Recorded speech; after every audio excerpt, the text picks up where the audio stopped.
শ্বশুরবাড়িতে আজ আমার বিচারের আয়োজন করা হয়েছে। পুরো ড্রয়িং রুম ভর্তি মানুষজন, দুই পক্ষের লোক উপস্থিত। সালিশ ডেকেছে আমার স্বামী আর তার মা বাবা। আমার স্বামী আয়ান বসে আছে সোফার উপর, তার মুখে শয়তানি হাসি, আমার দিকে তাকিয়ে হাসছে। আমার কাছে হাসিটা পৈশাচিক লাগছে। অনেকক্ষণ কিসব কথাবার্তা হওয়ার পর আমাকে খানিক আগে ডাকা হয়েছে। আমি এক কোণায় চুপচাপ দাঁড়িয়ে আছি। আমার বিশ্বাস করতেও এখনো কষ্ট হচ্ছে যে আমার জন্য এই সালিশ বসেছে, আর সেটাও আমার স্বামী করেছে। লজ্জায় ঘৃণায় এখনই আমার মাটির সাথে মিশে যেতে ইচ্ছা করছে। মন বলছে এখনই ফ্লোর দুভাগ হয়ে যাক আর আমি গর্তের মধ্যে ঢুকে পড়ি। আজ থেকে প্রায় 3 বছর আগে আয়নের সাথে আমার বিয়ে হয় পারিবারিকভাবে। ঠিকঠাক চলছিল সবকিছু, কিন্তু বাধা আর মনোমালিন্য তখনই তৈরি হলো যখন আমি অন্য একজনের সাথে প্রেমে জড়িয়ে যাই। অপর মানুষটির সাথে প্রায় 1 মাস কথা বলার পর আয়ান বুঝে যায় ব্যাপারটা, আর আজ সেজন্য আমার এই অবস্থা। আমি স্বামী রেখে অন্য একজনের প্রেমে পড়েছি ঠিক, কিন্তু ভুলটা আমার হলেও আমার স্বামী এতে বেশি দোষী। তার কারণেই আমি আবার প্রেমে পড়তে বাধ্য হয়েছি। আমি রুহি, দেখতে বেশ সুন্দর, আকর্ষণীয়, মায়াবী আর আবেদনময়ী। বেশিরভাগ ছেলে প্রথম দেখায় আমার প্রেমে পড়তে বাধ্য।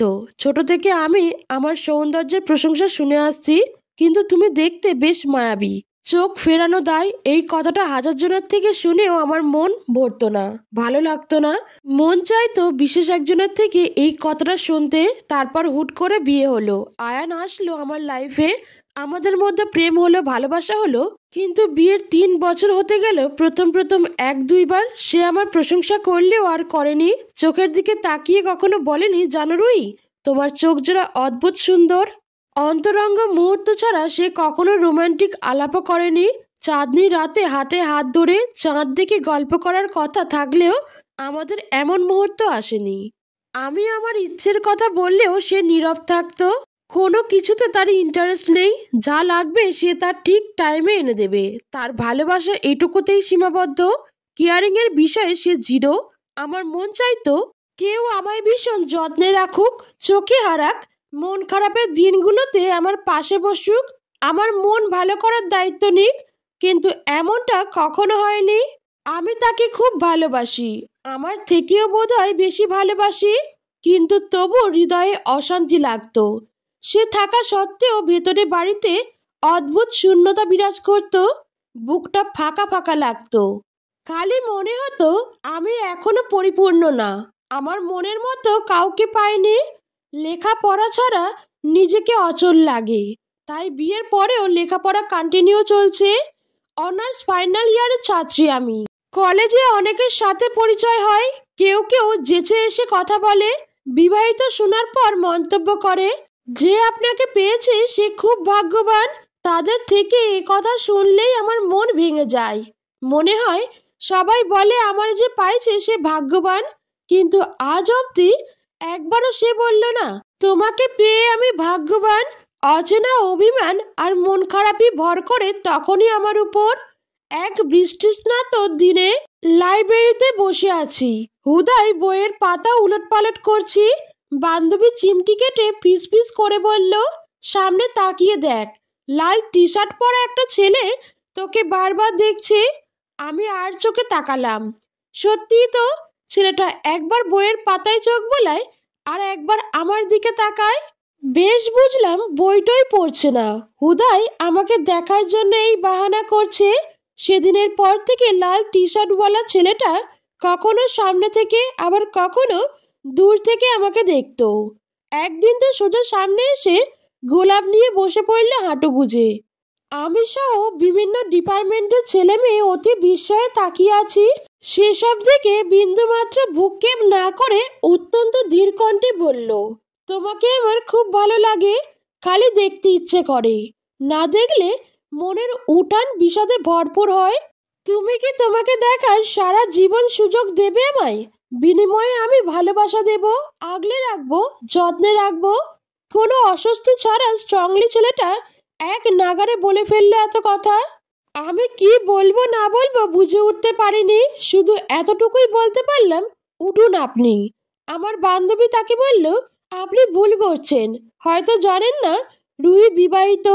সে চোখ জোড়া বন্ধ করে আবার খুলল, জিহ্বা দিয়ে ঠোঁট ভিজিয়ে সহজ গলায় বলল, ভালো লাগার সময় তার কোথাও লেখা ছিল না যে সে বিবাহিত।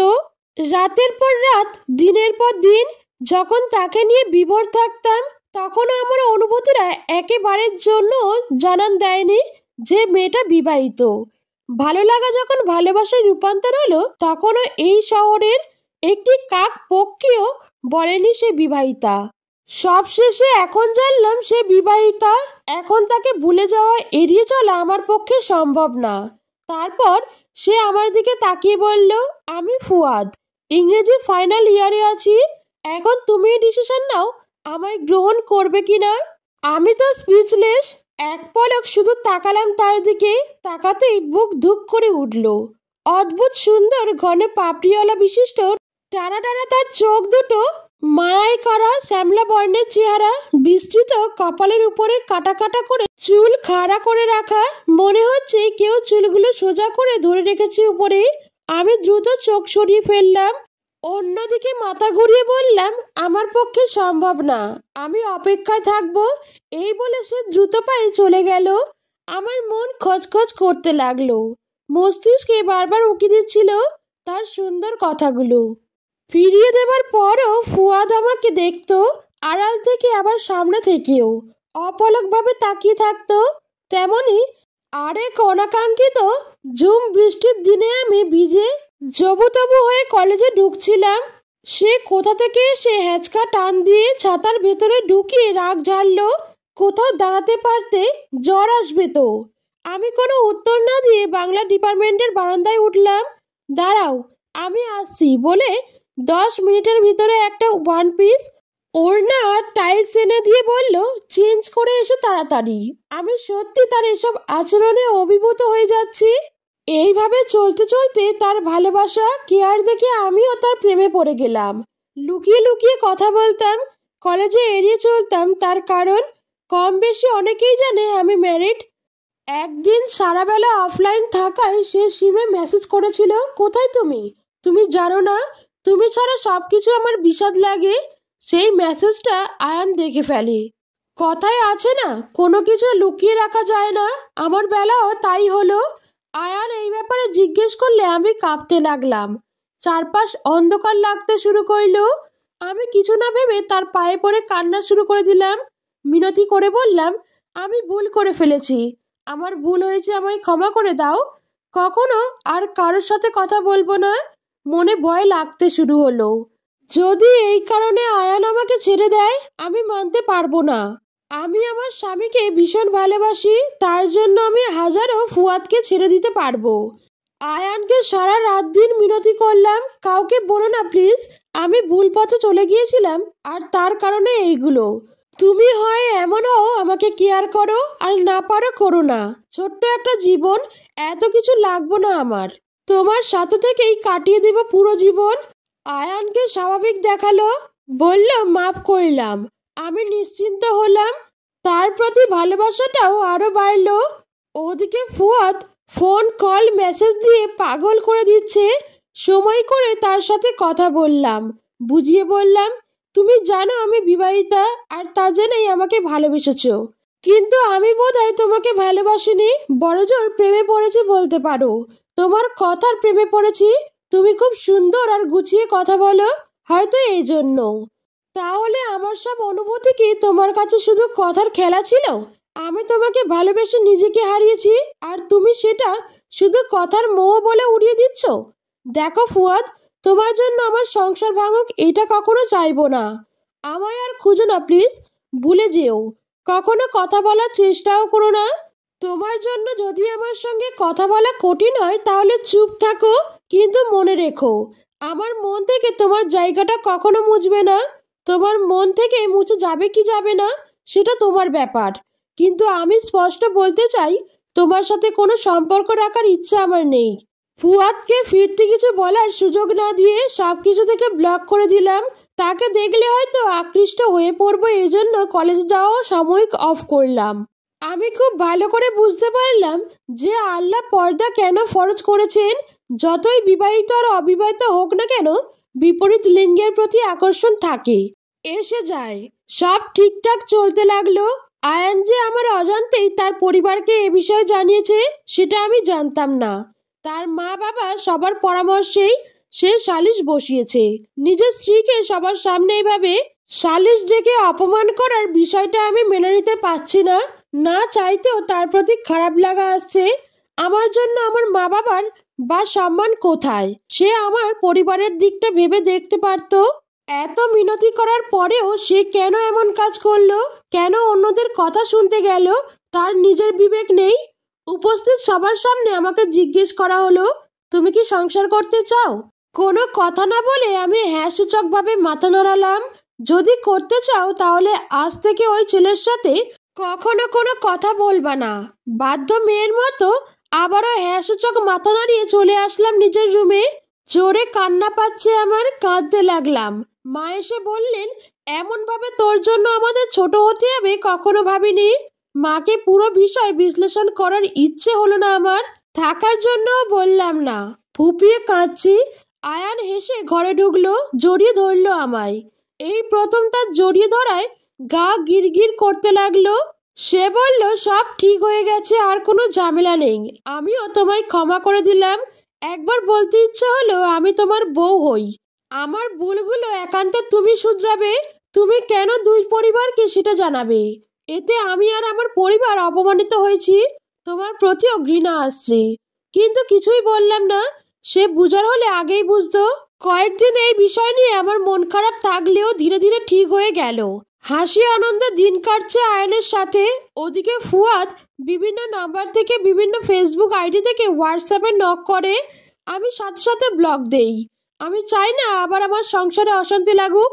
আমি প্রেগনেন্ট হই, মা হতে চলেছি। এই অনুভূতিটা বলে বোঝানোর মতো না।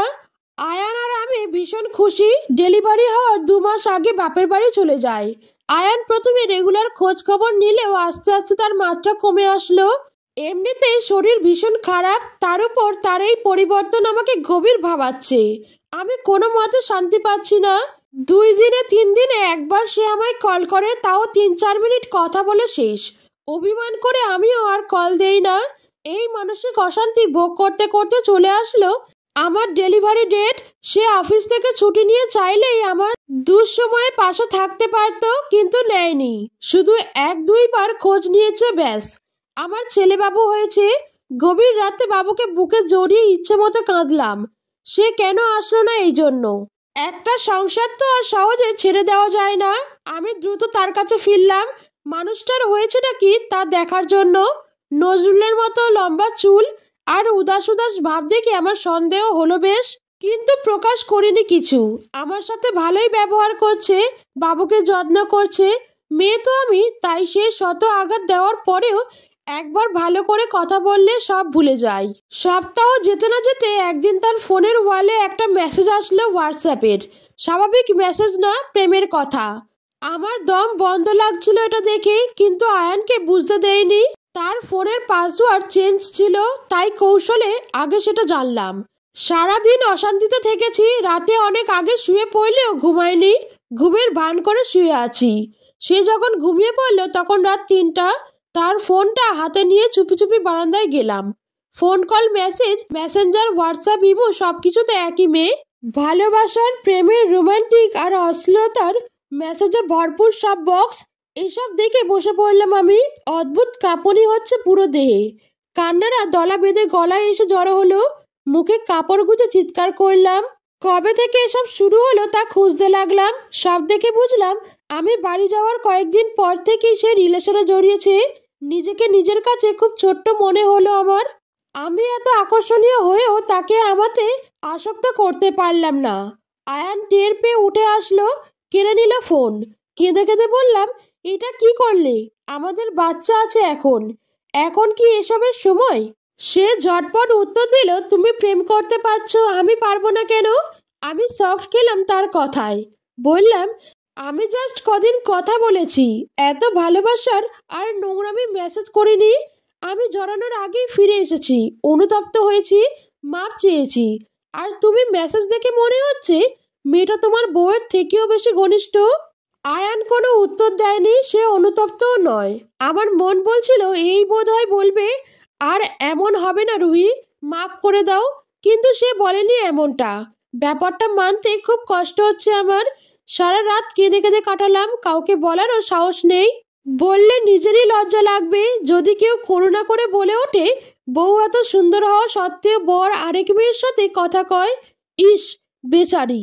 এই কথাগুলো আমি মেনে নিতে পারবো না, নিজেকে বড্ড ছোট লাগবে। পরের দিন রাত 12টায় সে টেক্সট করছে ওই মেয়ের সাথে। আমি গিয়ে পাশে বসি, না চাইতেও চোখের পানি পড়ছে, সেদিকে তার কোনো ভ্রুক্ষেপও নাই। রাগে জেদে কষ্টে রুমে এসে ব্লেড দিয়ে নিজের হাতটা কাটতে গেলাম, কেটে কেটে একদম রক্তের নদী ভাসিয়ে ফেলবো এমনটা মনোভাব। হুট করে তখন মাথায় আসলো একটা কথা।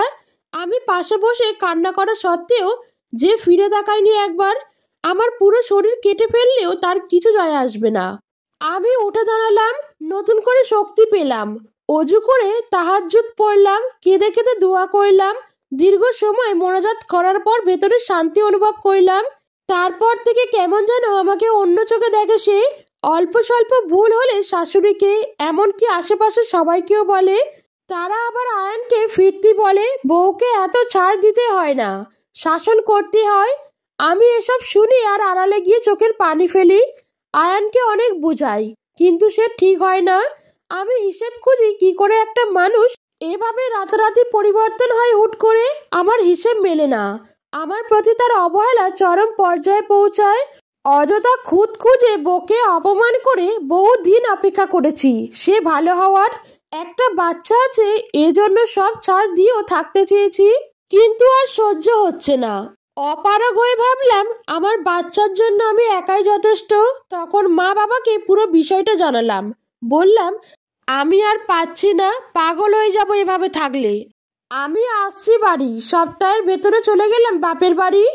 কিছুদিন যেতেই আয়ান যায়, মিনতি করে নিয়ে আসে, বলে আর করবে না এসব। এভাবে কয়েকবার চললো। আমি যাই আর সে করবো না বলে নিয়ে আসে। কিছুদিন ভালো যায়, তারপর আবার শুরু হয় অশান্তি, খারাপ ব্যবহার করে। আমার সত্যি খুব ঘৃণা চলে আসলো আয়ানের প্রতি। ঠিক করলাম তার কথায় আর ভুলবো না, হাজার মিনতি করলেও ফিরবো না। সে আমাকে জ্বালাবে, আবার ছাড়বেও না। অন্য জায়গায় ফষ্টি নষ্টি করে বেড়াবে, এবার তাকে চিরতরে মুক্তি দেব। ঘড়ির কাঁটায় রাত বাজে 11টা। আগামীকাল চলে যাব, তাই গুছিয়ে নিচ্ছি সব।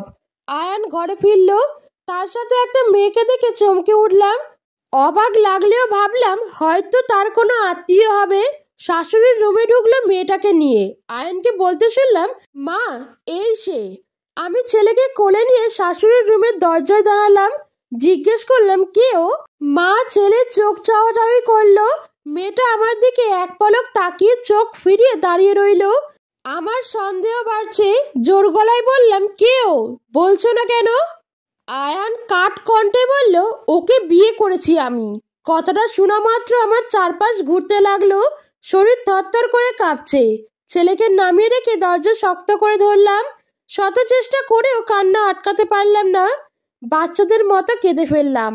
প্রচন্ড রাগে এগিয়ে গেলাম আয়নের কাছে, তার শার্টের কলার ধরে হেঁচকা টান দিলাম। তোমার সাহস কি করে হয় একটা বউ থাকা সত্ত্বেও আরেকটা বিয়ে করার? উত্তর দাও। আয়ান কিছু না বলে হাত ছাড়িয়ে নিল। বাচ্চা কান্না করছে, গিয়ে বাচ্চাকে কোলে তুলে নিল। মেয়েটাকে কষিয়ে কয়েকটা থাপ্পড় দিলাম পরপর। বাজেভাবে বললাম তুই কেমন মেয়ে, জানতিস না ওর বউ আছে, বাচ্চা আছে, তারপরেও পালিয়ে এসেছিস? দুনিয়ায় কি আর ছেলে ছিল না বিয়ের জন্য? ফের আবার মারতে গেলে আয়ান এসে সজোরে আমাকে থাপ্পড় দিল এলোপাতাড়ি। শাশুড়ি বললেন এসব হচ্ছে কি? ছেলেরা বিয়ে করতেই পারে, সমস্যা কি তাতে? তোমাকে তো আর ফেলে দেবে বলেনি। আমি কি করব কি বলবো কিছুই বুঝতে পারলাম না, দাঁড়িয়ে হাঁপাচ্ছি শুধু। ততক্ষণে আশেপাশের অনেকে জড়ো হয়ে গেছে। কেউ কেউ লুকিয়ে আমাকে বলছে পুলিশে যাও, এই করো ওই করো। কিন্তু আমি এসব কিছুই ভাবছি না। আমি চাচ্ছি এই মুহূর্তে এই নরক থেকে পালিয়ে যেতে। সবাই ওদিকে ব্যস্ত। আমি ছেলে কোলে নিয়ে পেছনের দরজা থেকে বেরিয়ে পড়লাম। সাথে কোনো ফোনও নিয়ে আসেনি। আগে আমার বাড়ি যেতে হবে, নয়তো দম আটকে আমি মরেই যাব। এত কিছু সহ্য করা আমার পক্ষে সম্ভব না। তাড়াতাড়ি ভ্যানে উঠলাম। ভ্যান থেকে নামিয়ে দিল বাস স্টেশনে। রাত বাড়ছে, মানুষজনের সংখ্যা কম স্টেশনে। খানিক ভয় ভয়ও লাগছে। হঠাৎ কেউ আমার নামে ডাকলো, এই রুহি বলে। পেছনে ফিরে তাকিয়ে দেখি ফুয়াদ। সে ভ্যাবাচাকা খেয়ে জিজ্ঞেস করলো, এত রাতে তুমি এখানে কেন? আর এ কি অবস্থা তোমার? হয়েছেটা কি? কিছু বলার মতো অবস্থা না আমার। চোখ দিয়ে অনর্গল পানি পড়ছে। এ কি, তুমি কাঁদছো কেন? প্লিজ বলো রুহি, হয়েছে কি? এদিকে এসো, বসো এক জায়গায়। আমি নড়লাম না। সে হাত ধরতেই চিৎকার করে উঠলাম। হাত ছাড়ো বলছি। আরে, চিৎকার করছো কেন? মানুষ ভাববে কি? ছেলেটা কাঁদছে, আমার কাছে দাও। না, আমার ছেলেকে নিবে না, কাঁদুক। আরে পাগল, তোমার ছেলেকে নিয়ে যাচ্ছি না। এই বলে সে ছেলেকে কোলে নিল। দোকান থেকে পানি এনে দিয়ে বলল, পানি খাও, মুখ ধুয়ে নাও, ভালো লাগবে। আর আমাকে বলো কোথায় যাবে। বিস্তারিত তাকে বলে বললাম আমি এখন আমার বাড়ি যাব। সব শুনে ফুয়াদ বলল, তোমার এভাবে আসা উচিত হয়নি। ওখানে থেকে তোমার পরিবারকে খবর দেওয়া উচিত ছিল। তোমার কাছে পরামর্শ চাইতে আসেনি। ছেলেকে দাও, আমাকে যেতে হবে। চলো, আমি নিয়ে দিচ্ছি। আগুন চোখে তাকালাম তার দিকে। আমি একা যেতে পারবো। এত রাতে একা যাওয়া সেভ হবে না। আমি তোমার বাড়ি যাব না, শুধু সাথে যাব। তুমি পৌঁছালেই চলে আসবো। অযথা তর্ক করো না, বাচ্চাটার কষ্ট হচ্ছে। কিছু না বলে বাসে উঠলাম। বাড়ি গিয়েই কান্নায় ভেঙে পড়লাম। আমার অবস্থা দেখে সবাই হতভম্ব হয়ে গেলেন। খানিক সময় পার হলে সব বললাম। মা, বাবা, ভাই সহ সবার একই কথা, শেষ দেখে ছাড়বে আয়ানের। আমিও প্রতিজ্ঞা করলাম শেষ রক্তবিন্দু দিয়ে হলেও আয়ানকে জেলের ভাত খাইয়ে ছাড়বো। বাবা ভাই তাই করলেন। টাকা পয়সা সব ঢেলেও আয়ান রেহাই পায়নি। জেল খাটছে কয়দিন। পরে আমারই দয়া হলো। যত হোক, সে আমার ছেলের বাবা। বাবাকে মিনতি করে তাকে ছাড়ালাম। তারপরে শুরু হলো আমার উপর জবরদস্তি। আমাকে তাড়াতাড়ি বিয়ে দেওয়ার চেষ্টায় নামালেন মা বাবা। কিন্তু আমি কোনো মতে রাজি না। তার কারণ আমার ছেলে। তাকে কখনো একা ছাড়বো না আমি। বিয়েতে রাজি না হয় অনেক কথাও শুনতে হয়েছে পরিবারের সবার। চুপচাপ শুনতাম, কিছু বলতাম না। কান্না পেলে কাঁদতাম।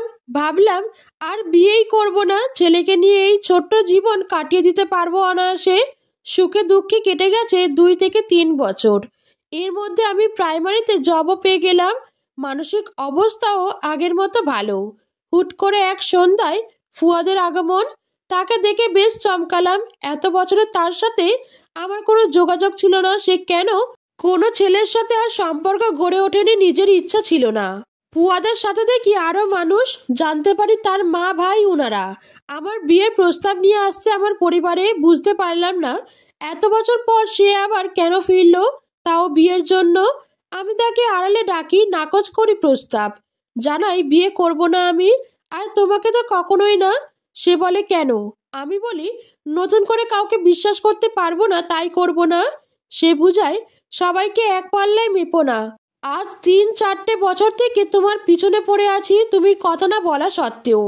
এই যুগে কজন এমন করে একবারও ভাবো। তারপরেও আমাকে বিশ্বাস করছো না। একবার বিশ্বাস করে দেখতে পারো আমায়, কখনো ভাঙবো না। জানো রুই, যেদিন তোমায় প্রথম লাইব্রেরিতে দেখি, এক আকাশ পরিমাণ মুগ্ধতা নিয়ে তোমাকে দেখেছিলাম। এখনো দেখি, জীবনের শেষ অবধিও দেখতে চাই। প্লিজ এই অধিকার থেকে বঞ্চিত করো না আমায়। আমার ছেলেকে রেখে আমি কোথাও যেতে পারবো না। বাবা হারা সে, মা হারাও করতে চায় না। দরকার হয় আমার সুখ বিসর্জন দেব। সে হাসলো খানিক, বলল তুমি সত্যিই পাগল। আমাকে বুঝতে পারোনি। ছেলেটা তোমার সবচেয়ে বড় সম্পদ। তোমাকে আপন করতে চাই মানে তোমার আপন সবকিছু আমারও আপন। আমি যেমন ভালো স্বামী হব, তেমনি একজন ভালো বাবাও হয়ে দেখাবো। তোমার আমার দুজনের সাথে ছেলেও থাকবে। এতদিন কোথায় ছিলে? কোনো মেয়ে আসেনি জীবনে। সত্যি বলতে মেয়ে এসেছে, কিন্তু মন বসাতে পারিনি কোথাও। ওভাবে সম্পর্কও গড়ে ওঠেনি কারোর সাথে। মনের ঠিকানা একমাত্র তোমার মাঝে। আর এতদিন আমি বাইরে ছিলাম। তোমাকে তো নক করলেই ব্লক করতে, তাই আর করিনি।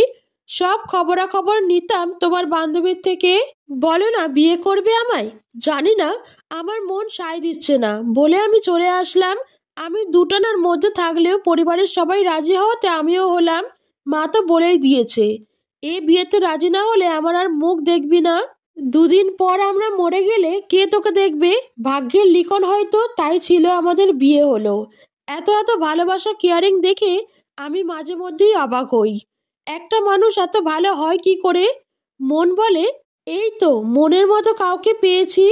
দেখতে দেখতে বিয়ের 7 বছর হয়ে গেল। সপরিবারে আমরা লন্ডনে থাকি। ভালোবাসা এক বিন্দুও কমেনি ফুয়াদের। ছেলের সাথে বন্ডিং খুব ভালো ফুয়াদের। ফুয়াদকে বাবা বলেই ডাকে সে। তাদের যখন একসাথে আড্ডা দিতে দেখি তখন আমার একটা কথাই মনে হয়, মাঝখানে রক্তের সম্পর্ক থেকেও আত্মার সম্পর্ক অনেক গভীর। ফুয়াদ তার বিশ্বাসের মর্যাদা দিয়েছে। আয়ান তার মা বোন কদিন পর পর কল দেন ছেলের সাথে কথা বলার জন্য। ফুয়াদ নিজে থেকে কথা বলিয়ে দেয়। শুনেছি সেই মেয়েটা আয়ানের সাথে নেই, ডিভোর্স হয়েছে, আর বিয়ে করেনি কাউকে। মাঝে মধ্যে বুকটা খানিক হু হু করে ওঠে আয়ানের জন্য। প্রথম ভালোবাসা সেই, পর মুহূর্তে যখন আবার মনে পড়ে আমার সাথে করা অত্যাচার, তখনই ঘৃণা জেগে ওঠে।